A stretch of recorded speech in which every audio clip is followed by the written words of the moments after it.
കഴിഞ്ഞ ശനിയാഴ്ച കൈനകരി പഞ്ചായത്തിൽ പ്രതിപക്ഷ നേതാവ് VS അച്യുതാനന്ദൻ പങ്കെടുത്ത പരിപാടി റിപ്പോർട്ട് ചെയ്യാനെത്തിയ മാധ്യമപ്രവർത്തകരെയാണ് പ്രദേശത്തെ ക്രിമിനൽ സംഘം ആക്രമിച്ചത്.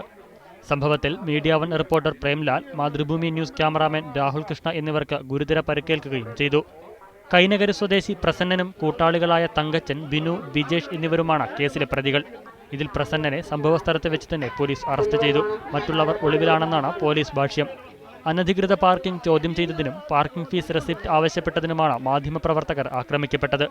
അറസ്റ്റിലായ പ്രസന്നൻ ഇപ്പോൾ റിമാൻഡിലാണ്. അതേസമയം ഒളിവിലുള്ള പ്രതികൾ മുൻകൂർ ജാമ്യത്തിന് ശ്രമം ആരംഭിച്ചു. പ്രദേശത്തെ ഒരു ജനപ്രതിനിധിയുടെ ആശ്രിതരാണ് പ്രതികളെന്നാണ് സൂചന. പ്രതിപക്ഷ നേതാവിന്റെ പരിപാടിയിലും ഈ ജനപ്രതിനിധി പങ്കെടുത്തിരുന്നു. ഇദ്ദേഹം പോലീസിനുമേൽ ശക്തമായ സമ്മർദ്ദം ചെലുത്തുന്നതാണ് അറസ്റ്റ് വൈകുന്നതിന് കാരണം.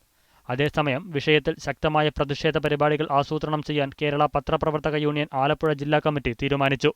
ആഭ്യന്തരമന്ത്രി രമേശ് ചെന്നിത്തലയ്ക്ക് പരാതി നൽകാനും നടപടിയുണ്ടായില്ലെങ്കിൽ SP ഓഫീസ് മാർച്ചടക്കമുള്ള പ്രത്യക്ഷ സമര പരിപാടികളും ആസൂത്രണം ചെയ്തിട്ടുണ്ട്. Media one